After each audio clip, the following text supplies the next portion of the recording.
এই দুনিয়া থাকার জায়গা না, এই দুনিয়ায় কেউ থাকতে পারবেন না। আজকে আপনাদের হাই স্কুল মাঠে আল্লাহু আকবার ওয়াজ নসিহতের প্রয়োজন নাই। কিসের ওয়াজ, কিসের নসিহত? আজকে যেই লোক ইন্তেকাল করলো, আমি নাম শুনেছি তার স্বপন, অনেক মনের মধ্যে স্বপ্ন ছিল যে নিজের অনেক বড় দালান করেছে, সহায় সম্পত্তি, মেয়েকে বিবাহ দিবে। কি হলো, কি হলো? দেশ থেকে বিদেশে গেল। এরপরে কি হলো? বিদেশ থেকে তার লাশ আজকে নাসিরকুট মাদ্রাসা ময়দানে তার জানাজায় আমরা শরীক হয়েছি। ভাই, ওয়াজ নসিহতের প্রয়োজন নাই। ঠিক তেমনি ভাবে ওয়াজ করে আর লাভ হবে কি? আপনাকে আমাকে ঠিক তেমনি ভাবে একদিন জানাজার সামনে দাঁড়াতে হবে, কি হবে না? আল্লাহর হাবিব বলেন, যেই দুষ্টের জন্য, মালিকে হাকিকির জন্য আমার এত ত্যাগ তিতিক্ষা, এত কোরবানি, আমি তো আমার আল্লাহ পাকের দিদার চাই। তবে দোস্ত, ও আমার জিবরাইল, তোমাকে আমি বলে দিচ্ছি, ও জিবরাইল, আমি তো চলে যাব মালাকুল মউত, যার দরবারে একবার আসবে সে তো না নিয়ে আর যাবে না। ও জিবরাইল, আমি তোমার কাছে জানতে চাই, আমি মুহাম্মদুর রাসূলুল্লাহ যখন চলে যাব, আমার এই উম্মতের কি হবে? আমার উম্মতের কি হবে? আল্লাহকে জিজ্ঞাসা করে আসো। এখন তো আমি আমার উম্মতের রাহনুমাই, আমি আমার উম্মতের নেতৃত্ব, আমি আমার উম্মতের রাহবারি করতেছি। ও জিবরাইল, তুমি আমাকে একটু খবর দাও, আল্লাহকে জানাও, আমি যাওয়ার পরে আমার উম্মতের কে জিম্মাদার হবে? জিবরাইল সাথে সাথে রব্বে কারীমের দরবারে গেলেন। বলে, আল্লাহ, আপনার হাবিব তো আসতে চায় না। আপনার হাবিব শর্ত দিয়েছেন। বলে, কি শর্ত দিয়েছে? বলে, আপনার হাবিব বলেছেন আপনার হাবিবের উম্মতের জিম্মাদার আপনার হাবিবকে দেখে শুনে জাহান্নামের আগুন থেকে বাঁচাবে কে?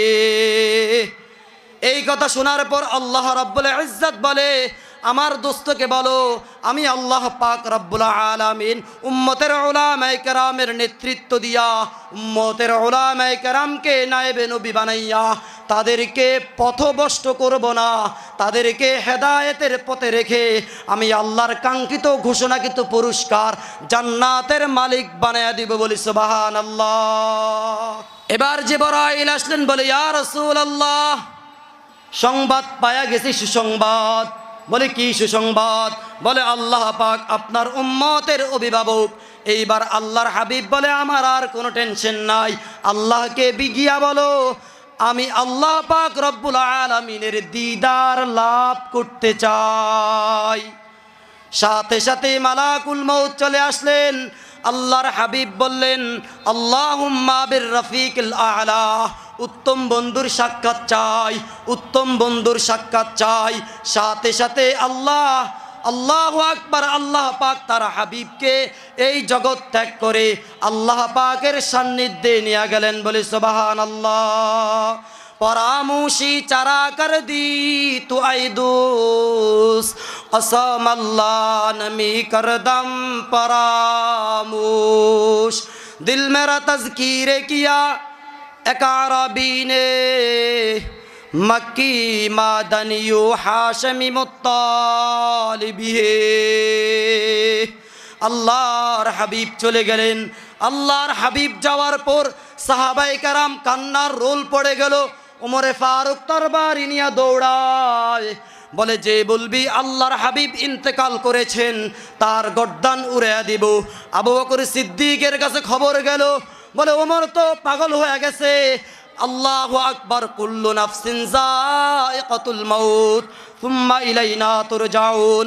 আল্লাহ পাক রব্বুল আলামিন কোরআনে কারীমে বলে দিয়েছেন, কুল্লু নাফসিন যায়িকাতুল মাউত, প্রত্যেক প্রাণীকে মৃত্যুর স্বাদ আস্বাদন করতে হবে। সুম্মা ইলাইনা তুরজাউন, আল্লাহ তাআলার নিকট প্রত্যাবর্তন আবার করতে হবে। হর লহজায়ে মোমেন কি নিশান নিয়ান, রফতার মে কিরদার মে আল্লাহ কি বুরহান, रफ्तार में किरदार में अल्लाह की बुरहान, गफ्फारी व क़ह्हारी व कुद्दूसी व जबरूत, गफ्फारी व क़ह्हारी व क़ुद्दूसी व जबरूती, ये चार अनासिर हो तो बनता है मुसलमान। ये चार अनासिर हो तो बनता है मुसलमान। ला इलाहा इल्लल्लाह,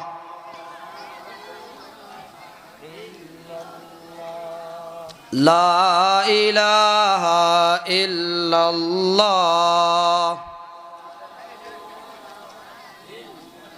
भाई मोहब्बत है। हमसाया ये जिब्रील यामी बंदाए खाकी, हमसाया ये जिब्रील यामी बंदाए खाकी, आयुष का नशी मन्ना बुखारा न बदख्शा, ऐ उश्क नशी मन्ना बुखारा न बदख्शा। ला इलाहा इल्लल्लाह,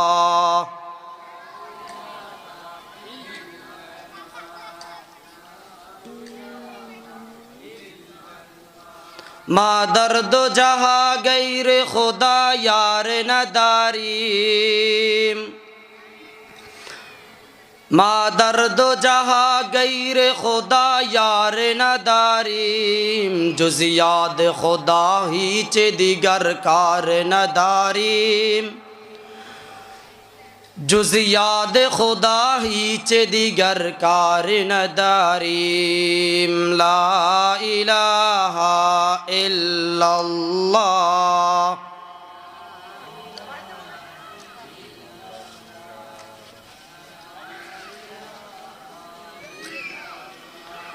या रब मेरे आँखों में समा जाए मदीना, या रब मेरे आँखों में समा जाए मदीना, मुद्दत से मेरे दिल में तमन्ना ये मदीना, मुद्दत से मेरे दिल में तमन्ना ये मदीना।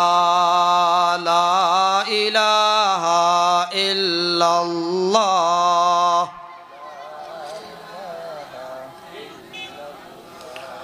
ला इलाहा इल्लल्लाह मुहम्मदुर रसूलुल्लाह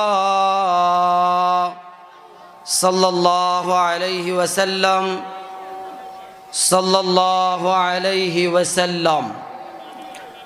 वाजिबुल एहतराम,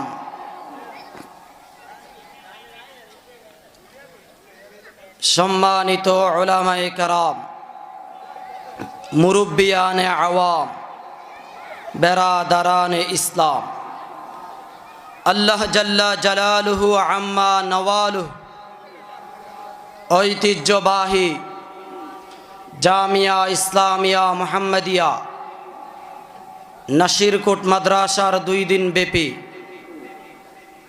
বার্ষিক ওয়াজ ও দোয়ার মাহফিলে দ্বীনের নিসবতে, দাওয়াত ও তাবলীগের নিসবতে আপনাকে আমাকে আসার এবং বসার তৌফিক দিয়েছেন বলে আলহামদুলিল্লাহ। সময় একেবারেই স্বল্প, কথা বলতে হবে অল্প, অল্প সময়ে স্বল্প কথার মধ্যে ইনশাআল্লাহ আয়াত এবং হাদিসের আলোকে আপনাদের সম্মুখে রাসূলুল্লাহ সাল্লাল্লাহু আলাইহি ওয়াসাল্লামের শান মোহাব্বত সম্পর্কে কিছু আলোচনা করব ইনশাআল্লাহ। মুহতারাম হাজিরিন, আমি আপনাদের সম্মুখে কোরআনে কারীমের সূরা আলে ইমরানের একটি আয়াতে কারিমা তেলাওয়াত করেছি। এই আয়াতে আল্লাহ রাব্বুল ইজ্জত বলেছেন, কুল ইন কুনতুম তুহিব্বুনাল্লাহ ফাত্তাবিউনি ইউহিব্বুকুমুল্লাহ ওয়া ইয়াগফির লাকুম যুনুবাকুম আল্লাহু গফুরুর রহিম। আয়াতের সারাংশ, কোরআনে কারীম নাজিল হয়েছে, নবী মুহাম্মদুর রাসূলুল্লাহ বলেন সাল্লাল্লাহু আলাইহি ওয়াসাল্লাম, মুহাম্মদুর রাসূলুল্লাহ সাল্লাল্লাহু আলাইহি ওয়াসাল্লামকে আল্লাহ তাআলা লক্ষ্য করে বলেন, হে রাসূল আপনি বলে দিন, ইন কুনতুম তুহিব্বুনাল্লাহ, তোমরা যদি আল্লাহ তাআলার মুহাব্বত ভালোবাসা চাও। আমরা আল্লাহ তাআলার ভালোবাসা চাই কি চাই না? চাই কি চাই না? এবার আল্লাহ বলতেছেন ফাত্তাবিউনি, আপনাকে ভালোবাসতে, হে রাসূল যারা আমাকে ভালোবাসতে চায়, যারা আমাকে পেতে চায়, যারা আমার মুহাব্বত অর্জন করতে চায়, ফাত্তাবিউনি, আপনি রাসূলকে যেন তারা ভালোবাসে। বলি সুবহানাল্লাহ।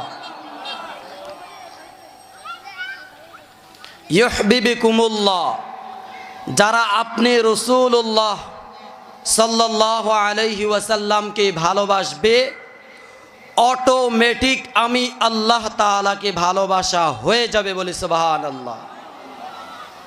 তাহলে আল্লাহকে পেতে হলে মাধ্যম হচ্ছে মুহাম্মাদুর, নবীজির নাম শুনলে কি পড়তে হয়? সাল্লাল্লাহু আলাইহি ওয়াসাল্লাম। যে ব্যক্তি একবার দুরূদ শরীফের উপর আমল করবে,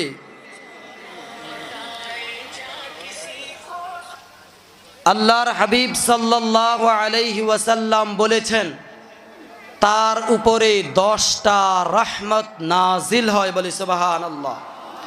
শুধু কি তাই, তার 10টা গুনাহ ক্ষমা করে দেওয়া হয়, তার 10টা মর্যাদা বৃদ্ধি করা হয়। লাভ না ক্ষতি? লাভ না ক্ষতি? এজন্য বেশি বেশি সাল্লাল্লাহু আলাইহি ওয়াসাল্লাম। তাহলে আমরা আয়াতের আলোকে জানতে পেরেছি, যারা আল্লাহকে পেতে চায়, আল্লাহকে পাওয়ার মাধ্যম হচ্ছে মুহাম্মাদুর রাসূলুল্লাহ সাল্লাল্লাহু আলাইহি ওয়াসাল্লাম। এবার বলে ভালোবাসা তো হয়েই যাবে, শুধু কি তাই? বলে ওয়াগফির লাকুম, আল্লাহ তাদেরকে ক্ষমা ঘোষণা করেছেন। বলে সুবহানাল্লাহ। যুনুবাকুম, আল্লাহ তাদের গুনাহগুলো ক্ষমা করে দিবেন। আল্লাহু গফুরুর রহিম, নিশ্চয়ই আল্লাহ তাআলা অতি দয়াময়। তো এই জন্য আমরা এই কোরআনের আয়াত সূরা আলে ইমরানের মাধ্যমে জানতে পেরেছি, জ্ঞানী গুণী বুদ্ধিমান আপনারা বুঝতেও পেরেছেন যে আল্লাহ তাআলার ভালোবাসা যদি পেতে হয়, মুহাম্মদুর রাসূলুল্লাহর দেখানো পথ মত অনুযায়ী আমাদেরকে চলতে হবে। এবার আল্লাহর হাবিব সাল্লাল্লাহু আলাইহি ওয়াসাল্লাম, বুখারী শরীফের রওয়ায়াত, হযরত আনাস ইবনে মালিক রাদিয়াল্লাহু তাআলা আনহু বর্ণনা করেন, আল্লাহর হাবিব সাল্লাল্লাহু আলাইহি ওয়াসাল্লাম বলেছেন, লা ইউমিনু আহাদুকুম হাত্তা আকুনা আহাব্বা ইলাইহি মিন ওয়ালিদিহি ওয়া ওয়ালাদিহি ওয়ান নাসি আজমাইন।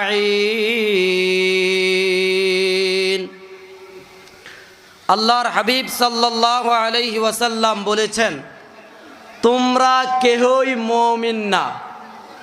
এই তোমরা কেহই কি না? মুমিন না। আমরা সবাই কি? মুমিন। আমরা সবাই কি? নামাজ পইরা না নামাজ ছাইরা, রোজা রাইখা না রোজা বাদ দিয়া, পর্দা কইরা না পর্দা ছাইরা। বলে হুজুর নামাজ পড়ি আর না পড়ি, রোজা রাখি আর না রাখি, পর্দা করি আর না করি, সুদ খাই আর না খাই, মুমিন ছাড়তে রাজি। আল্লাহ আমাদেরকে মুমিনে কামিল হিসাবে কবুল করে নেক, আমিন বলেন আমিন। আল্লাহর হাবিব বলেন, তোমরা কেহই মুসলমান না। আরে এটা কেমন কথা, কেহই মুসলমান না? এবার বলে হাত্তা, যতক্ষণ পর্যন্ত আকুনা আহাব্বা ইলাইহি মিন ওয়ালিদিহি ওয়া ওয়ালাদিহি ওয়ান নাসি আজমাইন, যতক্ষণ পর্যন্ত তোমরা তোমাদের সব কিছুর চাইতে তোমাদের আত্মীয় স্বজন, আপন আপনজন, সহায় সম্পদ সব কিছুর চাইতে আমি নবী, নবিয়ুল আরব ওয়াল আজম, নবী মুহাম্মদুর রাসূলুল্লাহ সাল্লাল্লাহু আলাইহি ওয়াসাল্লামের প্রেম ভালোবাসা অধিক পরিমাণে সবার চেয়ে বেশি না হবে, ততক্ষণ পর্যন্ত মুসলমান না। এখন বলে মাহফিলে দান করতে রাজি আছি, মসজিদ বানাইতে রাজি আছি, গরু খাওয়াইতেও রাজি আছি, বাবা মা মারা গেলে 4 দিন পরে খাওয়াইতেও রাজি আছি, কিন্তু আল্লাহর রাস্তায় জান দিতে রাজি? মুখ দিয়া বলে যদি প্রয়োজন হয় হুজুর আপনারা আগে সামনে থাকেন, আমরা পিছনে আছি। জোরে বলেন ঠিক কিনা? এজন্য আল্লাহর হাবিবকে ভালোবাসতে হবে, জান এবং মাল, সহায় সম্পদ, আত্মীয় স্বজন সবার চাইতে যতক্ষণ পর্যন্ত আল্লাহর হাবিবের মহাব্বত না হবে, ততক্ষণ পর্যন্ত মুমিন হওয়া যাবে না। এবার বলবেন হুজুর, আল্লাহর হাবিবকে কেনই ভালোবাসতে হবে, এত তাৎপর্য, এত গুরুত্ব কেন? প্রশ্ন মনে আসে কি আসে না? দার্শনিকরা বলে থাকেন মানুষ মানুষকে ভালোবাসে 4টা কারণে। কয়টা কারণে? সবাই বলতে হবে কয়টা কারণে। এবার আঙ্গুলগুলো উঠাইবেন আর ধরবেন। 1 নম্বরে জামাল, 1 নম্বরে কি? 2 নম্বরে কামাল, 3 নম্বরে কারামত, 4 নম্বরে ইহসান। মানুষ মানুষকে 4টা কারণে ভালোবাসে, 4টা গুণাবলীর কারণে। 1 নম্বরে জামাল, জামাল মানে সৌন্দর্য। এবার আসেন আমরা একটু ব্যাখ্যা করি, আমরা একটু গবেষণা করি যে আল্লাহর হাবিবের মধ্যে জামালিয়াত এই গুণটা ছিল কি ছিল না। আমরা যদি দেখতে পাই জামাল মানে হচ্ছে সৌন্দর্য, আল্লাহর হাবিবের সৌন্দর্য কেমন ছিল? একবার আল্লাহর নবী বলেন না সাল্লাল্লাহু আলাইহি ওয়াসাল্লাম হযরতে আয়েশা সিদ্দিকার ঘরে আগমন করলেন। রাত্রিবেলায় কুপিটা তেলের অভাবে নিভে গেল। হযরতে আয়েশা সুই দিয়ে খেতা শিলাচ্ছে, এমতো অবস্থায় সুইটা খুঁজে পাওয়া যাচ্ছে না। চতুর্দিকে অন্ধকার, আলোর ব্যবস্থা নাই। রাহমাতাল লিল আলামিন নবী মুহাম্মদুর রাসূলুল্লাহ হযরতে আয়েশার গৃহে প্রবেশ করেছেন। আল্লাহর হাবিবের চেহারা মুবারকের নূরে নুরানি হইয়া ওই ঘর থেকে হযরতে আয়েশা সুই খুঁজে পেয়েছেন। বলি সুবহানাল্লাহ। দোস্ত আহবাব,